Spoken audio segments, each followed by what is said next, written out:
It's like 10.6, 22, 23, 24.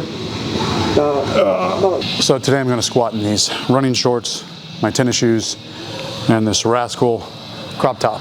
No belt, no knee sleeves, no squat shoes, no nothing. And I want to work up to a good, strong single. Good technique, good execution, not too sloppy, not crashing at the bottom, not getting tossed over, not losing my balance, not rounding over like a question mark. Just good, solid single.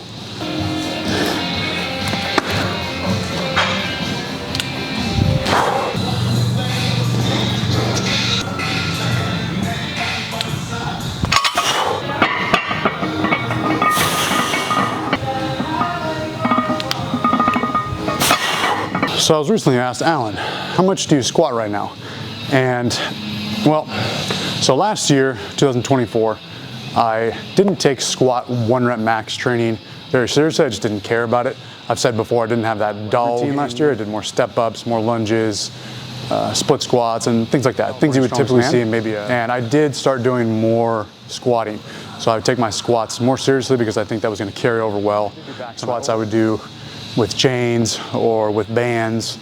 I was doing like sets of 8, and then when my knee would just get tight, it was kind of like this pulling sensation, kind of this way. You know, a 6-year-old at the house and a 2-year-old, well now 3-year-old at the house.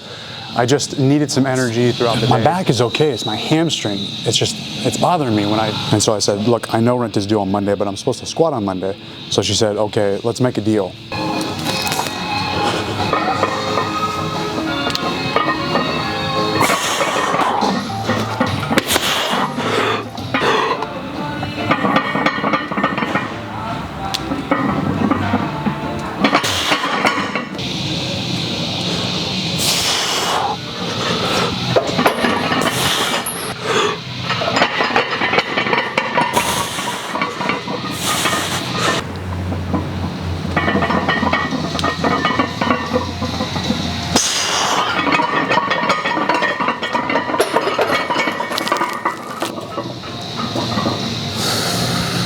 I wonder what the difference is between a raw squat and squat with sleeves and a belt.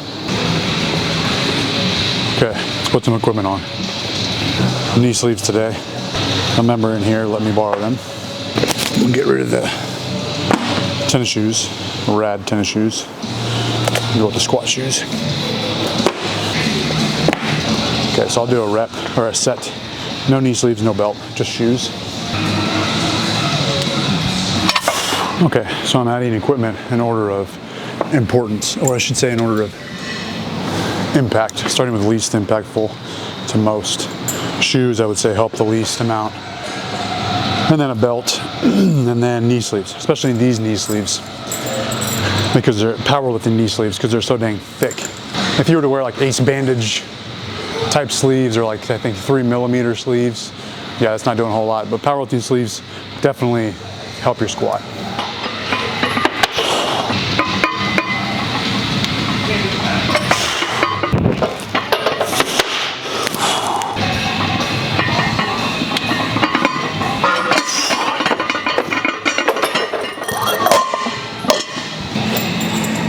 I'm gonna take a powerlifting rest and just sit here for a minute.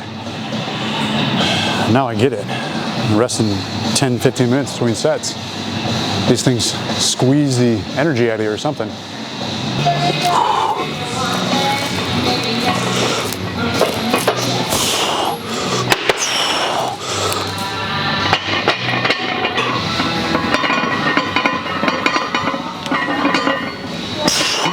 Okay.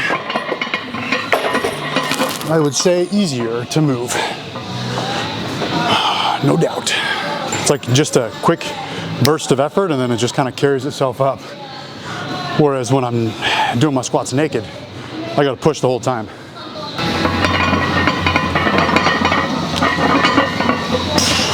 Okay.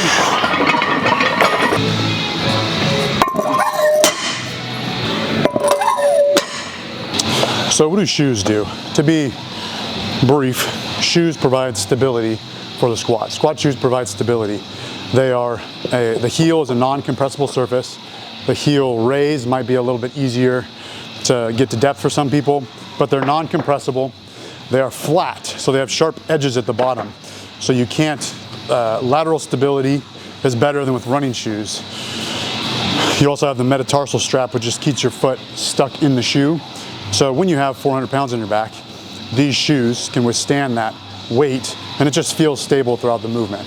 Next would be a belt, which helps increase intra-abdominal pressure. Just makes your trunk more rigid.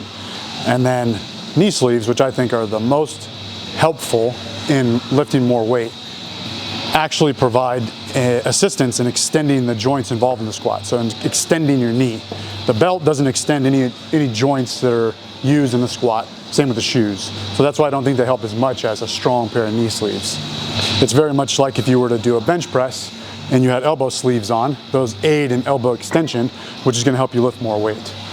Whereas a belt might help some people when they bench, but it's not gonna actually help the joints that are involved in bench pressing.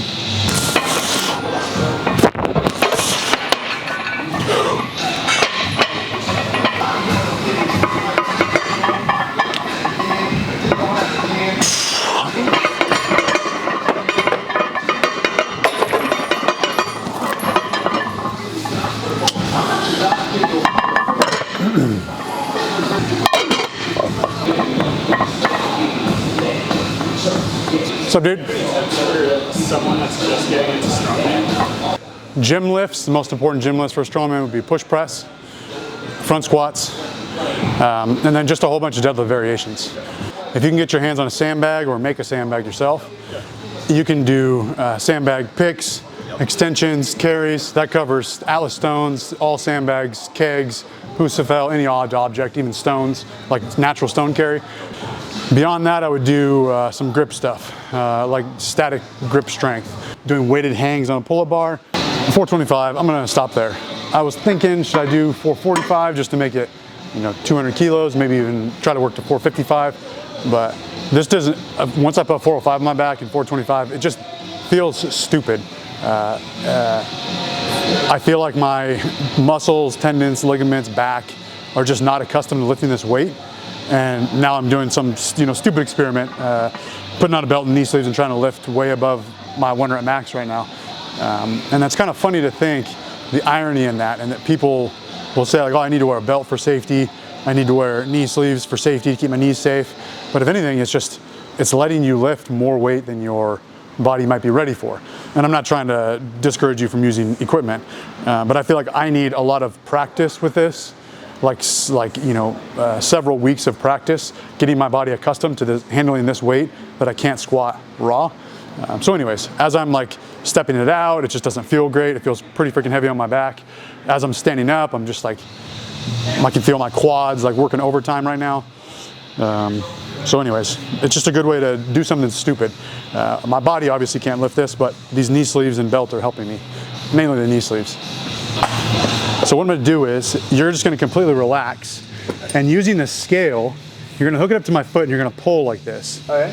And I wanna see if that takes 40 pounds of pressure, 50 pounds of pressure, 60 pounds, how much pressure it takes to bend your knee like that, bend my knee, okay? And I don't know, you can hop up. What does that say? 23, 24, 26, 30, 31, 19, 20, 22, 23, 24, about 29. Okay, all right. That's actually pretty accurate. Well, that was a fun little experiment, wasn't it? Just something I decided to do last minute. I thought, well, let me test my squat here. And then I thought, I wonder what the difference is between a raw squat and squat with sleeves and a belt. Nothing that I really peaked for. Well, that's it, guys. So buy a belt and knee sleeves if you want to put 60 pounds on your squat overnight. Maybe I'll post a video in the future about getting my raw squat back up to 425. Thanks for watching, and always remember, train on time.